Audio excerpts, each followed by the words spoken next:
क्या आप जानते हैं, आतिशफ़शां ज़मीन के अंदर मौजूद गर्म लावा, गैस और राख के बाहर आने से फटता है। जब आतिशफ़शां में धमाका होता है तो आग, धुआं और राख बहुत ऊंचाई तक चली जाती है। आतिशफ़शां से निकलने वाला लावा बहुत ज़्यादा गर्म होता है और ये घरों, दरख्तों और जानवरों को नुकसान पहुंचा सकता है। आतिशफ़शां इंसानों के लिए ख़तरनाक होता है और ज़मीन की सतह को भी बदल देता है।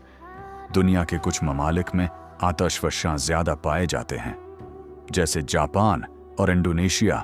ऐसे मज़ीद फैक्ट्स जानने के लिए हमारा चैनल सब्सक्राइब करें।